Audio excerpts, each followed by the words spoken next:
The high plains of the Dakota Territory guard their truths beneath grit and dried blood. This is no tale of spotless lawmen or helpless women waiting to be saved. It is the story of Elowen Ash, a widow with steady hands and a healer's instinct, coerced by a corrupt sheriff into keeping alive a man her town branded a monster. He was an Apache warrior, gravely wounded, a captive marked for the rope. Yet within the hush of her lonely cabin, another story began to take shape. One built on murmured words, shared suffering, and a perilous pact. What unfolded there did more than spare a single life. It sparked a legend destined to return and claim everything, beginning with her. The dust of Redemption Gulch settled into every crack, a rust-red film on window ledges, a bitter taste in the water barrel, clinging to the black mourning dress Elowen Ash had worn for 2 long years. The town lived up to only half its name. There was a gulch, all right, but redemption was scarce. For Elowen, it was a kind of limbo. Since her husband Harlan Ash had been carried off by fever, she existed at the margins, the quiet widow in the cabin by the creek, known for herbs and old remedies. She was tolerated for her usefulness, never welcomed. The day her life splintered did not begin with gunfire, but with the measured thud of hooves, too slow, too deliberate for a passing traveler. Elowen was grinding horehound, its sharp medicinal scent filling her clean, spare room when shadows spilled across the doorway. Marrow Kane, the sheriff, stood there, blocking the light. He looked hewn from stone and appetite. His face mapped a lifetime of hard choices. His silver star was the only thing that caught the sun. Behind him, 2 deputies, Jude Rollins and Orson Pike, flanked a horse.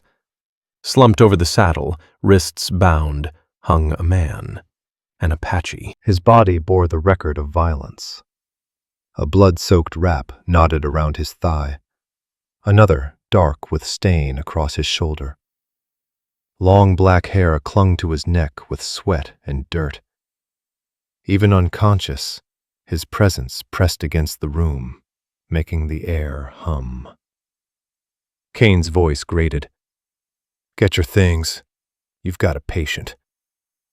Elowen's hands froze over the mortar. "Sheriff, I treat fevers and set simple breaks," she said. "That man needs a doctor. Elliot Crane is 2 days out at Fort Laramie." Kane stepped inside.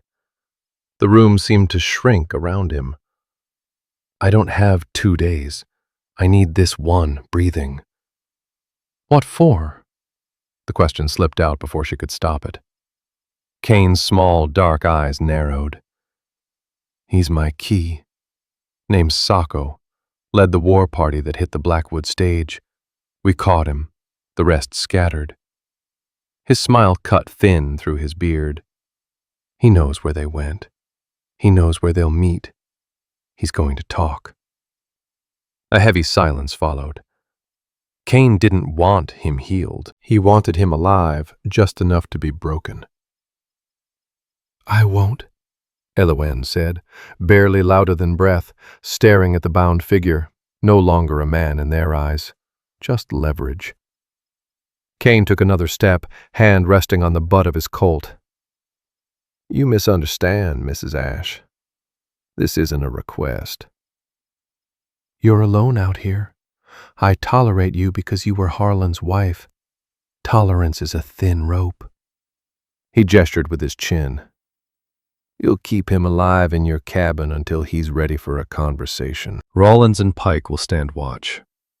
No one in, no one out. Try anything, and the next person needing a healer will be you." The threat was plain, merciless, real. Cold fear sliced through the numbness of her grief. Elowen looked past Kane to the deputies. Rollins, young, not yet emptied of light, wouldn't meet her eyes. Pike spat tobacco into the dirt. There was no help to be found. They dragged the prisoner inside, dead weight even for 2 men, and laid him on her husband's bed. the one she hadn't touched in 2 years. The smell of blood, sweat-cured leather, and raw earth filled her home. They cut his bonds. His hands fell slack. "If he wakes, you scream," Cain ordered. "If he moves, you scream. If we come back in, he won't be the only one bleeding. You understand?" Elowen nodded, throat tight. The door shut behind them, sealing the cabin in a strained half-dark. She was alone with him. For a long moment she couldn't move, heart pounding, breath shallow. He was the enemy from children's stories, the savage used to scare obedience into them. His people were blamed for every fear that haunted the territory. But as she looked at him, the stories fell away. What remained was a man, torn and burning with fever. The healer in her, the part fluent in pain, stirred despite the danger. She lit another lamp, and the warm glow revealed sharp cheekbones, a strong jaw, a mouth set firm even in unconsciousness. Younger than she'd expected, not yet 30. Elowen drew a steadying breath and went to work. His people were blamed for turning the territory into a land of dread, the reason farmers carried rifles even while turning soil. Yet as Elowen Ash studied him, the old tales dissolved. She did not see a monster. She saw a man torn open by violence. The healer within her, the part fluent in suffering, rose and took hold. It pressed past fear, past Cain's threats. With unsteady fingers, she lit a second lantern. Warm light spilled over him, carving out the hard planes of his face, high cheekbones shaped by the planes, a strong jaw, a mouth set firm even in unconsciousness. He was younger than she'd imagined, close to her own years, not yet 30. She steadied herself and began. His buckskin shirt had stiffened with dried blood. When she cut it away, the source showed itself. A deep gash across his shoulder, swollen and angry. It was a blade wound, not a bullet. The injury in his thigh was worse. A round had ripped through muscle, and the rough bandage barely slowed the bleeding. He burned with fever.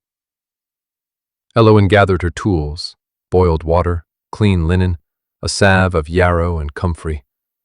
Her hands, moments ago shaking, settled as her focus narrowed. This was her ground. She cleaned the wounds with calm precision, gentle yet unyielding. When she flushed the shoulder gash, he groaned, a low sound pulled from deep in his chest. His eyes fluttered open.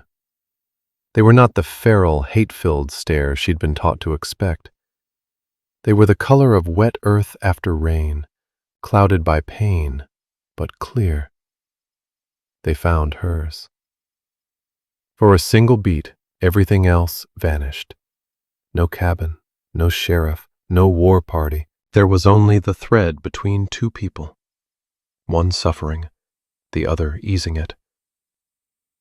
In his gaze, she saw not savagery, but keen intelligence, defiance that pain could not smother. He was reading her, weighing her intent. He did not resist. He did not try to rise. He only watched, jaw locked, as each probing touch brought a new wave of hurt. Elowen worked without words, movements spare and sure. She packed the wounds with poultice, the clean bite of yarrow cutting through the smell of blood, then bound them tight with fresh linen. She lifted his head with practiced care and coaxed willow bark tea between his lips to fight the fever. He swallowed, eyes never leaving hers. When she finished, she stepped back, muscles aching from the strain. Only then did she realize she'd been holding her breath. The rush ebbed, leaving deep fatigue and a sharper fear. She hadn't merely dressed injuries. She had crossed a line. She had treated him with dignity, with mercy, exactly what Merrill Kane had forbidden. It was a quiet declaration. As his breathing slowed and sleep finally claimed him, the weight of her choice settled in. Kane wanted him alive enough to torture. Elowen meant to save him. Those aims could not exist together. Outside, the silhouette of Orson Pike passed the window. She was trapped in her own home. Keeper to a man her people called an enemy, a piece in a game she did not yet grasp. She had been forced to shelter him. The healing itself was her choice, and she felt, with sinking certainty, that it would cost her everything. Days blurred together, counted by the rise and fall of the Apache's fever. Elowen moved through exhaustion's haze. Her world shrank to the cabin's four walls. Twice daily, Jude Rollins left a parcel of food and a bucket of water at the door. She waited until he was gone before opening it. The guard's silent watch penned her in. Inside that pen, a wordless language formed between nurse and patient. Kane had spat his name, Sacco, but to her he was simply the man. He spoke little. When he did, his voice rasped as he asked for water in clipped, broken English. His eyes did the rest of the talking. They tracked her every move, wary, pained, quietly curious. She learned his patterns, the set of his jaw before pain crested, the faint tremor in his hand that warned the fever was climbing again. He learned hers as well, the deep weariness in her eyes, the way she sometimes paused to stare at the empty chair by the hearth, her husband's chair, the hollowness she could not hide. On the third day, the fever broke. She was cooling his face with a damp cloth when his eyes opened, clear and sharp for the first time. The delirium had lifted. "The bullet," he said, his voice stronger than she expected. "It's still in my leg." Elowen Ash went rigid. She had known. She could feel the hard knot of lead buried deep in the muscle, but she lacked both the instruments and the certainty to cut it free. To attempt it would risk maiming him, or ending him. "I can't remove it," she said quietly. "That takes a surgeon's blade. I'm only a healer." He weighed her answer, eyes sharp. "This sheriff, Merrill Kane, he will bring a doctor." She gave a short, bitter laugh and shook her head. "No, he wants you alive. He doesn't want you whole. He wants you weak." A flicker of understanding, perhaps even grim respect, passed through his gaze. He understood his position all too well. Bracing himself on his elbows, he pushed up, pain cutting across his face. "My name is Sacco." The name carried weight when spoken whole, a declaration rather than a sound. "Crow's voice," he added. "I'm Elowen Ash," she replied, offering her own name in return. It was a formal exchange, an acknowledgement that they were more than prisoner and keeper. "Elowen," he repeated, the syllables strange and gentle on his tongue. "You gave me water. You clean my wounds." "That's what I do," she said simply. "I heal." "You heal your enemy." His stare did not waver. The question lingered between them. Was he her enemy? The fearsome image she'd been raised on did not match the wounded man stretched across her husband's bed, his life resting in her hands. "You were injured and brought to my door," she answered carefully. "The reasons you're here belong to you and the sheriff. Your wounds belong to me." He seemed to accept that, easing back onto the pillow. But something had shifted. They were no longer strangers sharing silence. They were Sacco and Elowen Ash, two people trapped inside the same snare. The next afternoon, a sharp knock cracked against the door. It wasn't the soft, hesitant sound of Jude Rawlins. Elowen's heart jumped into her throat. Sacco's eyes flew open, his hand instinctively moving toward his injured leg. "Mrs. Ash?" Marrow Kane's voice, hard, impatient. "Open up. I'm coming in." Panic surged. Elowen glanced back at Sacco. His face had gone still, carved into a mask, but his eyes burned cold. She crossed the room on shaking legs and lifted the latch. Kane strode inside, bringing whiskey breath and dust with him. His gaze went straight to the bed, taking in Sacco's alertness, the clean bandages, the pallor that spoke of blood loss, not death. "Well now," Kane sneered. "Looks like our little medicine woman earned her keep." He smirked. "He almost looks human." He stepped closer, staring down at Sacco, who met his eyes without flinching. "Ready to talk yet?" Sacco said nothing. Kane chuckled, a harsh, grating sound. "Don't worry. We'll fix that." He turned back to Elowen. "How's the leg? Bullet still inside?" "Yes," she said, voice tight. "It needs to come out, or the wound will rot." "Let it rot," Kane shrugged. "A man with a limp is easier to chain. Just keep him breathing." He scanned the cabin, the stacked firewood, the swept floor, his look possessive enough to make her skin crawl. "You're doing fine work, Elowen. Maybe when this is over, you'll earn yourself a permanent place here." He smiled thinly. "A man like Jude Rawlins could use a wife. Quiet, obedient." The threat rang as loud as a gunshot. Her future, her survival, hung on her compliance. Defiance flared, but she swallowed it, offering only a small, unreadable nod.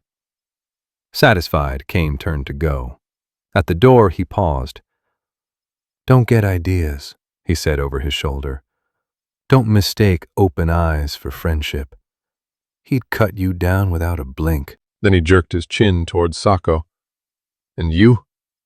Remember, this woman's life is in your hands. You move. She pays." The door slammed, leaving silence vibrating in the air. Elowen sagged against the wood, knees unsteady, the room still reeking of Kane's presence. She was trapped not only by the guards outside, but by Marrow Kane's calculated cruelty. He had turned her into Sacco's shield and his leverage. "He lies." Sacco's voice cut through the quiet. Elowen Ash turned to him. The mask was gone from his face, replaced by a cold, controlled fury. "The Blackwood stage," he said, his English measured and precise. "My war party did not attack it." Elowen stared. "But the sheriff, the whole town, saw the bodies." "There was a fight," Sacco replied, gaze distant. "We found the stage already struck, the guards dead. It was done by Cheyenne dog soldiers, old enemies. We drove them off. We took the strong box to trade it back, as a sign of peace with the fort." "A new treaty." He paused, eyes sharpening as they returned to hers. Then Kane and his men arrived. "They saw us with the box and the bodies. They opened fire without a word. It was a trap." Elowen's thoughts reeled. The account clashed with everything she'd been told, yet it rang true. Kane wasn't a lawman chasing justice. He was a scavenger who had stumbled onto slaughter and twisted it to his gain. Or worse. "Why?" she whispered. "Gold," Sacco said, watching her closely. "There is talk of it in the hills north of here. Land promised to my people by treaty." "A treaty is paper. War breaks paper." "War brings the army. The army drives us out. Then the land is free for men like him." The pieces locked together with sickening clarity. Kane didn't want to catch a war party. He wanted to create one. He needed Sako to confess, to light a blaze across the territory and sift the ashes for profit. Elowen truly saw him then. Not only a wounded man, but the hinge of a violent, greedy scheme. And she, Elowen Ash, the quiet widow, had been tasked with keeping that hinge alive for the gallows. Sleep did not come that night. She sat in the rocker, watching Sako's chest rise and fall in the moonlight. The cabin's whispers were no longer just pain and care. They carried plots, lies, and a danger larger than any single wound. She was no longer merely his healer. She was his only witness. And if Kane's plan succeeded, witnesses would not be allowed to live. The truth settled heavy in her gut. It reframed every threat, every sneer, every watchful glance from the men outside. She wasn't just hiding a prisoner. She was caught in a machine built to grind Apache lives into dust for profit. And her own life was meshed within it. A silent pact formed in the days that followed, unspoken but real. In the way Sako shared what he knew of Kane's men, their habits, their numbers. In the way Elowen mapped the town from memory, the distance to the livery, the hours when the guards grew careless. They were no longer patient and nurse, they were conspirators. Sako's strength returned with cruel slowness. The bullet in his thigh throbbed, a constant drain. He began small exercises in bed, clenching and releasing, fighting the pull of weakness. Sweat slicked his skin, his face drained of color. But he never complained. Elowen watched with a tight knot of fear and admiration. She was restoring the strength he would need to flee, an act that would betray the sheriff who held her life hostage. "The younger one," Sako said one evening, voice low. They spoke only after sundown, when shadows stretched long and the world narrowed to lamplight. "The deputy, Jude Rawlins." "He doesn't have a killer's eyes," Elowen agreed, stitching one of Harlan Ash's old shirts, the steady work anchoring her hands. "He's a farm boy from back east. I think he's afraid of Kane." "Fear can be a tool," Sako said, staring at the ceiling. "Or a weakness." He began to teach her, not in grand lessons, but in small, useful ways. How to read a shift in wind by the drift of chimney smoke. He taught her the Apache word for water, amenity, and for bread, aguyape. He told her the yarrow she packed into his wounds was called Tiope fajuta, the medicine for cuts. In return, she gave him her world. She spoke of Harlan, his kindness, his belief in building a life instead of stripping the land bare. She told him of Ohio, green hills, gentle rains, a place that felt impossibly distant from this hard, sunburned country. As they spoke, the barriers of fear and long-held prejudice began to fall away, revealing shared ground between two people shaped by loss and staring down an uncertain future. Elowen started to see the land through his eyes, not an empty wilderness to be claimed, but a living place where every stone and river carried a name, a memory. Sako, in turn, no longer saw her as just another settler woman, but as Elowen Ash, quietly resilient, hands made for healing, a spirit bent by grief, yet unbroken by it. The shift came a week after Merrow Kane's visit. Jude Rawlins brought the daily supplies, but this time he lingered on the porch. "Ma'am," he said, voice low and strained. He wouldn't meet her gaze, eyes fixed on the worn boards beneath his boots. "The sheriff's getting restless. He's been drinking hard." He swallowed. "He's talking about moving the prisoner to the jailhouse for proper questioning." The phrase chilled her. Proper questioning meant rope and iron, pain beyond the reach of her remedies. Thank you for telling me, Mr. Rawlins, Elowen said softly. He finally looked up, his young face torn with conflict.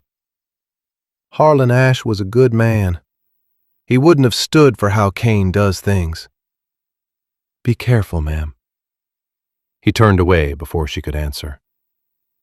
That night, urgency thickened the cabin air. Elowen told Sako what Rawlins had said. He listened, jaw setting like stone. With a hiss of pain, he swung his legs over the bed and stood, bracing himself against the post as weight settled on the wounded thigh. I can't fight him like this, Sako said, frustration tight in his voice. Then we can't let them take you, Elowen replied. The bullet has to come out. It wasn't a question anymore. It was necessity. It's poisoning you, keeping you weak. You said you couldn't, he reminded her. I said I'm not a doctor, she corrected. But I've seen it done. My father butchered before he farmed. I know how to handle a blade. She didn't soften the truth. It will hurt. It will be dangerous. If you don't, Sako finished quietly, Cain will. There was no other choice. They would do it the following night, when the moon went dark and the land held its breath. Escape was no longer a distant hope. It had become a plan, and this was the first brutal step. Elowen spent the next day preparing. She boiled her sharpest skinning knife, tweezers, and clean linen until steam fogged the room. She mixed a strong opium tincture, saved for only the worst pain, and crushed willow bark for the fever sure to come. Fear sat in her stomach like ice. She was about to cut into living flesh with nothing but half-remembered knowledge to guide her. At dusk, Sako drank the bitter tincture without complaint. She pressed a thick strip of leather into his hand. You are a strong woman, Elowen Ash, he said, words already blurred, eyes dark and trusting. Stronger than you know. She drew a steadying breath as lantern light flashed along the blade. Pray I'm strong enough. She cut. Sako's body arched in a silent scream, knuckles whitening as he gripped the frame. Fresh blood scented the air. Working by the wavering glow, heart pounding, Elowen probed the wound. Sweat stung her eyes, time warped until nothing existed but steel, flesh, and the frantic search for what didn't belong. Then she felt it, the dull scrape of metal on metal. I have it, she whispered. Carefully, she slid the tweezers in, clamped onto the misshapen lead, and pulled. It came free with a sickening sound. Sako cried out, then went limp as agony crested and passed. The bullet clattered into a bowl. Elowen moved fast now, cleaning, packing the wound with willow, binding it tight. Her hands shook, but they did not fail. When it was done, she sank into the rocking chair, the bloody knife still in her grasp. Sako lay unconscious, breath shallow but steady. The room seemed to tilt and drift around her. She had done it. There was no undoing what she'd chosen. She was no longer only his healer. She had become his surgeon, his ally, his last chance. As Sako slept, a hard, frightening resolve settled into Elowen Ash's chest. This had grown beyond survival.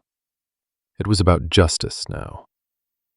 Marrow Cain had tried to turn her into a pawn, but she would not let him finish his blood-soaked game. She would see Sako free, or she would die trying. The 2 days after the crude surgery blurred together in pain and whispered planning. The opium was gone. Sako endured the agony in rigid silence, jaw clenched tight. But the angry heat around the thigh wound faded, and the long fever finally broke. A different fire returned to his eyes, the focus of a man preparing to run or fight. They knew Cain would not wait much longer. Jude Rawlins's warning had bought them time, nothing more. Their plan was desperate and simple, balanced on too many things going right. The guards, Rawlins and Orson Pike, were creatures of routine. At midnight, Pike left his post to walk to the edge of town and wake Rawlins. For 5 minutes, maybe 10, the cabin would stand unwatched. It was their only opening. "The creek," Sacco rasped, pointing toward the rear of the cabin. "It runs deep behind your home. The sound will cover us." They needed a distraction, something big enough to pull every eye away. "The livery," Elowen said, thoughts racing. "Vern Hale's place. It's packed with dry hay." A lantern tipped over by accident. It was a terrible gamble. Fire was the greatest fear in any frontier town, but it was the only thing loud and bright enough to draw all of Redemption Gulch away from her cabin. On the 3rd night after the surgery, a storm gathered. The air pressed heavy against the land, and distant thunder rolled from the west. It felt like a mercy granted to desperate people. As the town drifted into uneasy pre-storm sleep, Elowen made her final preparations. She packed a small satchel, what little medicine remained, a loaf of bread, a skin of water. She pulled on her strongest boots and slipped into her late husband's canvas coat. It hung loose, but it was warm and durable. Sacco was already ready. He'd torn strips from his blanket and wrapped them around his feet to muffle sound. He limped badly, but his movements were steady and deliberate. He had carved a rough handle for the skinning knife she'd used on him, turning it into a solid weapon. The tension inside the cabin was almost alive. They waited in the dark, listening as thunder crept closer. Then came the crunch of Pike's boots in the dirt as he started toward town to wake Rawlins. It was time. "Are you ready?" Sacco whispered. "No," Elowen answered truthfully. "But I'm going." He gave a small nod, a brief smile flashing in the darkness. "That is the same thing." Elowen slipped out the front door, heart hammering. The night was pitch black beneath roiling clouds. She hugged the shadows along the cabin wall. The town reduced to dark shapes under a darker sky. Only the saloon spilled a dull yellow glow. She moved like a ghost, following paths learned over years on the edge of town. The livery reeked of hay, leather, and manure. The side door, never locked, gave easily. Inside, the darkness swallowed her whole. She reached for the lantern she knew Vern Hale kept on a peg, fingers closing around cold metal. A match flared, briefly blinding her. Her hand shook so badly she nearly dropped it. Setting a fire, even a small one, felt like crossing another unforgivable line. Then she pictured Kane's smile. She pictured Sacco screaming through clenched teeth. Her resolve hardened. She set the lantern atop a pile of loose hay far from the stalls and tipped it over. Flames caught instantly, racing through the dry straw with a hungry roar. She didn't wait to watch it spread. She ran. By the time she reached her cabin, an orange glow already bled over the rooftops, and the first distant shout of "Fire!" tore through the night. Sacco waited at the back window. He had pried the shutter loose. His grip on her arm was firm as he helped her through. They didn't look back. Together, they vanished into the darkness behind the cabin, running toward the rush and roar of the creek. The fire became their veil. Shouts and frantic orders ripped through the town, and Elowen prayed every able-bodied man, including Merrow Kane, Jude Rawlins, and Orson Pike, was racing toward the flames. The creek bank dropped, steep and slick with mud. Sacco went first, half sliding, half climbing to the water below, then turned and reached for her. Elowen followed, boots sinking deep as she scrambled down. The water was brutally cold, stealing her breath as it surged around her knees. They moved downstream, letting the current erase their trail. The pull of the water fought their legs. Sako pressed on with grim resolve, one hand braced against the bank to spare his wounded thigh. Behind them, the glow from the burning livery stained the storm clouds a violent orange. It felt like fleeing the end of the world. After nearly a quarter-mile, Sako found what he'd been searching for, a dense stand of willows crowding the water's edge. He forced a path through, holding branches aside. They collapsed on the far side, hidden, shaking with cold and adrenaline. Soaked, shivering, spent, but free. From their cover, they watched torches dart wildly through town. The livery burned like a beacon in the night. They had done it. Heavy raindrops began to fall, cold and fat, turning dust to mire. The storm broke in earnest. It would wash away their scent, their tracks, any proof they'd ever been there. Sako looked at her, his face barely visible in the gloom. He reached out, brushed a wet strand of hair from her cheek, his touch unexpectedly gentle. "You have the heart of a warrior," he said. "Elowen Ash," he added, his voice carrying a raw respect that warmed her more than any fire. In that moment, she was no longer the forgotten widow of Redemption Gulch. She was a fugitive, an arsonist, an ally to a man the world had named a savage. She glanced back at the chaos she'd left behind, then forward into the vast, storm-churned dark of the plains. She had never been more afraid, or more alive. The wilderness offered no mercy, only refuge. The storm that masked their escape turned the plains to mud, yet filled the gullies with life-giving water. For days they traveled by night, hiding by day in ravines and cottonwood thickets. Sako, once a caged lion in her cabin, changed completely. Here, on open ground, he was master. He moved with quiet certainty. The limp remained, but it did not rule him. He taught Elowen to find north by the stars, to recognize edible roots, to place her feet so softly, prairie dogs barely stirred. She, in turn, tended his healing leg, gathering creek bed herbs for fresh poultices. They became a unit, bound by danger and a growing, unspoken pull. The journey stripped away all pretense. They saw each other at their weakest, huddled together against the night wind, sharing the last of their bread, faces smeared with dirt and etched by exhaustion. In those quiet moments, alliance deepened into something truer. He always offered her the first drink from a new spring. She reached for him instinctively when his leg faltered. Love, she learned, didn't always arrive with speeches or grand vows. Sometimes it took root like a stubborn plains flower, fed by small mercies and shared respect.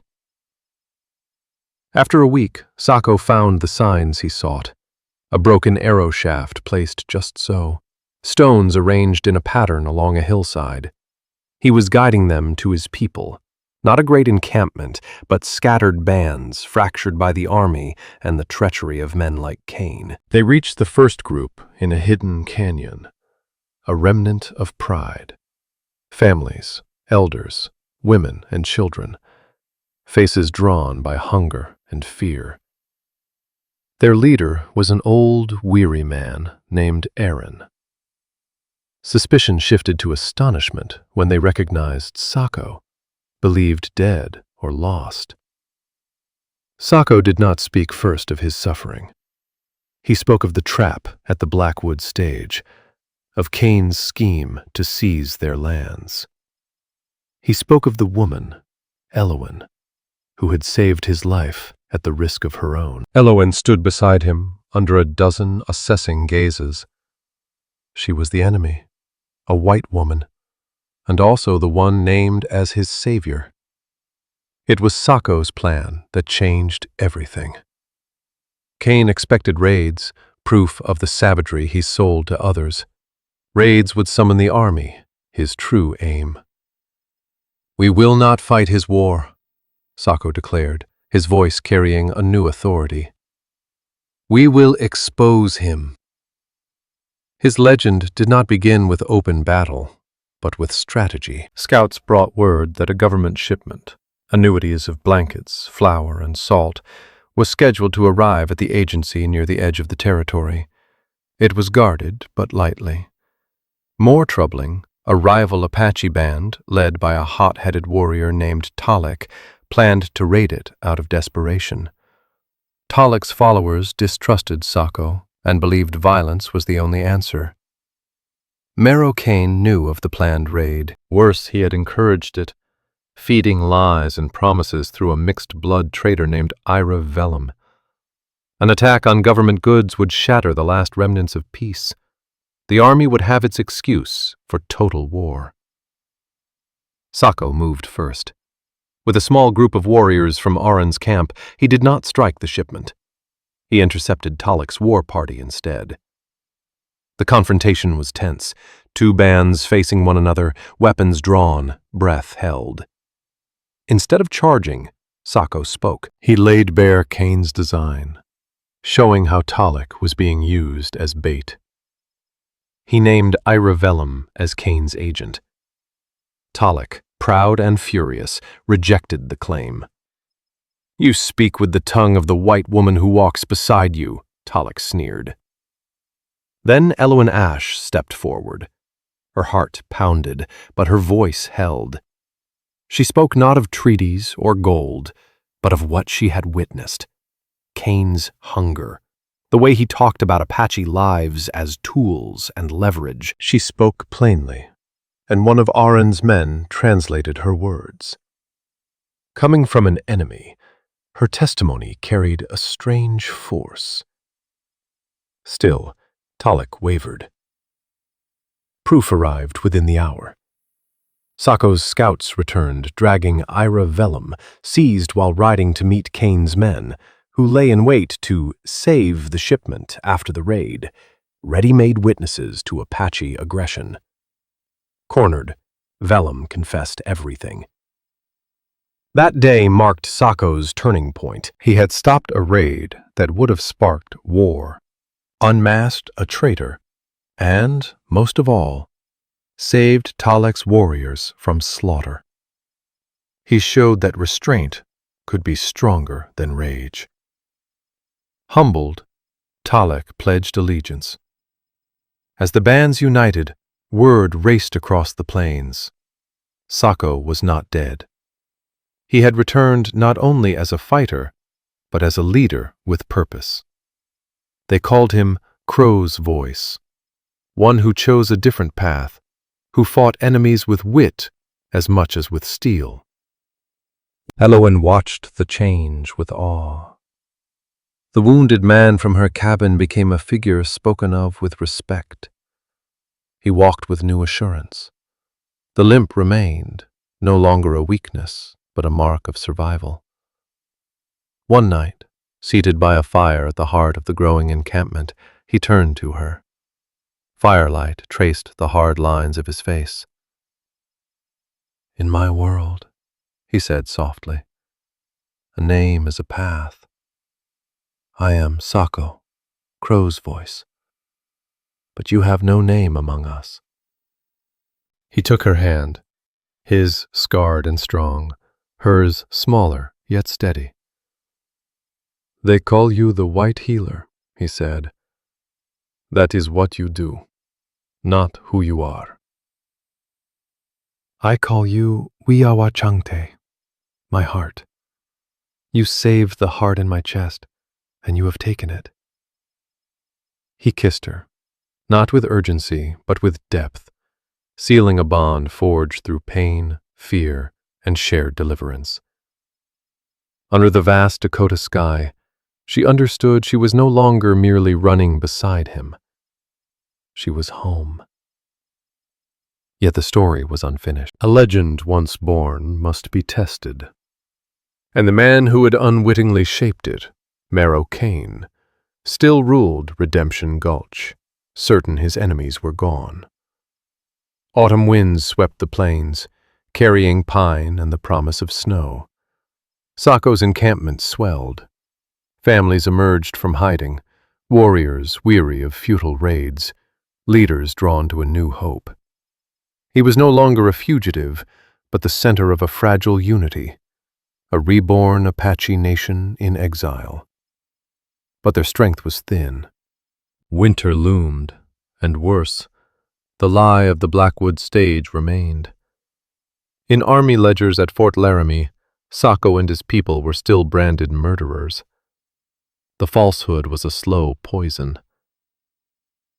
"We cannot live as shadows forever," Sacco said during council. "Kane's lie must be cut out, like the bullet in my leg." The council split.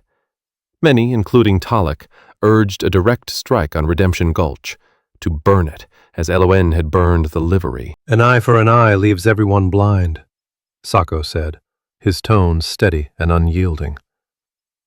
"We will return to the town, but not as a war party. We will return as the truth." The plan was bold. He would not strike Redemption Gulch. He would encircle it. He would not demand blood. He would demand justice. He would force a reckoning, not on a field of bodies, but before the eyes of the people. Marrow Kane would be exposed to those he ruled. Elowen Ash stood at Sacco's side as the plan took shape. She was no longer an outsider. She had learned the basics of the Apache tongue, and the women had shown her how to serve as Wiawachungte, the keeper of his heart. Her counsel was weighed within his inner circle. She understood the Gulch folk better than anyone. "They're afraid," she told him as they planned their return. "Kane governs with fear and lies. Give them another story, a believable one, and some will listen." "Men like Jude Rawlins," she added. "Maybe even Elliot Crane, if he finds his nerve." Their proof was the traitor Ira Vellum. The day they returned dawned cold and gray.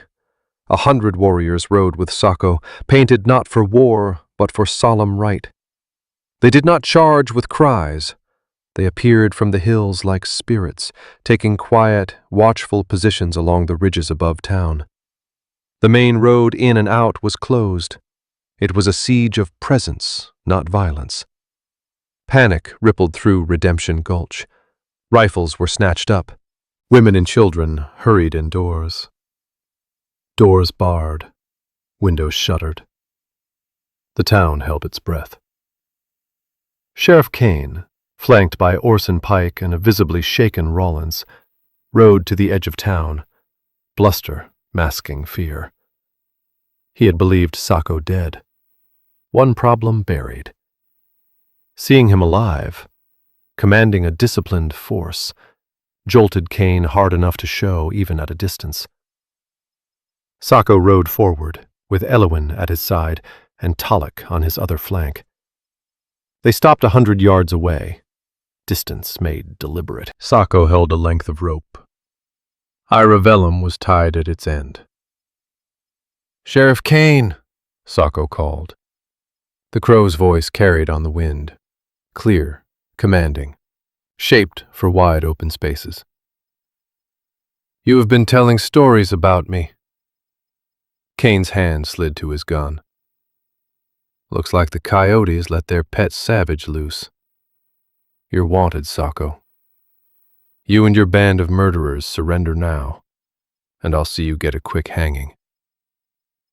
"I am not here to surrender," Sacco replied. "I am here for a trial, for the murder of the men at the Blackwood stage." "We will have it now, before your people and mine." He shoved Vellum forward, forcing him to his knees in the dust. "And I have brought a witness."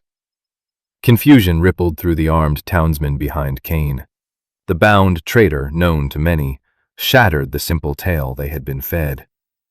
"He's lying!" Cain roared, composure cracking. "He'll say anything to save his hide." "Then let the people decide," Sako challenged. "Let Vellum speak, then you will speak."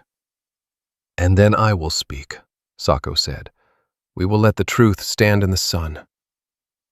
This was his trap, not arrows and blades, but words and honor. He wagered that even in a town as corroded as Redemption Gulch, truth still carried weight. He was confronting Cain's authority before the very people Cain claimed to protect. Elowen watched Cain's face. She saw the flicker, panic, the desperation of a cornered rat. He could not allow this. He could not let Vellum speak. "This is my town!" Cain bellowed, control finally breaking. He drew his pistol. "I am the law here, and the law says you hang." He did not aim at Sako. He aimed at Elowen. It was calculated and cruel. She was the hinge, the white woman whose voice gave Sako's account credibility. Killing her would silence the most dangerous witness and prove Sako could not shield his own. Time slowed. Elowen saw the barrel flare, the tightening finger. Before Cain could fire, another shot cracked, closer, sharper. Cain staggered, disbelief widening his eyes. He looked down at the red bloom spreading across his chest, then turned to the man beside him. Jude Rawlins stood there, his pistol smoking, his young face pale and fixed. He had chosen. Cain collapsed into the dust. The standoff's taut silence shattered. The standoff was finished. What followed was the true reckoning for Redemption Gulch. The fall of Marrow Cain was the spark. Before Cain's body even struck the dirt, cut down by the conflicted hand of Jude Rawlins, the town erupted. Orson Pike and the sheriff's loyal men opened fire, lead tearing the air apart. Sako's Red Plains men answered, not with fury, but with calm, practiced precision. They chose their marks carefully, the enforcers who had sustained Cain's rot. Through the smoke and shouting, Elowen Ash refused to hide. She moved like a force of purpose, ripping strips from her own dress to bind wounds, Apache and Gulch folk alike. Her courage a steady light amid chaos. The fight did not last long. Rawlins, seeing the end, shouted for the shooting to stop. One by one, townsmen lowered their rifles. Silence fell, sharp and ringing. Justice followed. Sako hauled the traitor Ira Vellum before the gathered crowd, and the Fort Laramie troopers who arrived moments later. Vellum's confession laid bare the entire scheme, a truth Rawlins confirmed. Sako's name was cleared, and from the ashes of Cain's greed, the footing of real peace was set. On the morning his people prepared to depart, Sako paused. He dismounted and took Elowen's hands in full view of all. "You were forced to take in a wounded man," he said, his voice carrying down the silent street. "But you healed a nation." He turned to his people and named her. "Wiawachangte, my heart." Then he faced the town. "I am their leader," he declared, authority and love bound together. "And she is their queen." He lifted her onto his horse. Together they rode toward the open plains, no longer a fugitive and his healer, but the sovereign pair of the high country. Thus the story of Elowen Ash and Sako was etched into the plains, not a fable, but a truth born of grit, need, and an unexpected bond that defined the real Wild West. Legends are not born. They are forged in adversity, and the truest strength is found in the courage to heal rather than to hate. From the collision of two worlds came a third. a legacy proving that even in history's dustiest corners, love and justice can still bloom. If this tale of survival, resolve, and unlikely love moved you, take a moment to show your support. Share this hidden chapter with others who value stories of the real frontier, and subscribe for more accounts that bring the past to life. Thank you for listening. All stories are created for entertainment purposes and may include fictional elements or dramatized interpretations inspired by historical settings. We use AI tools, voiceover, visuals, scripts, as creative assistants. However, all content is reviewed, refined, and edited by humans to ensure emotional authenticity and storytelling quality. We fully comply with YouTube's policies regarding AI-generated content and do not use any deepfake techniques or misleading recreations of real individuals. All visuals and supporting materials are properly licensed. Sharing, re-uploading, modifying, or distributing any part of this content in any form requires written permission. We appreciate your support and respect for original creative work.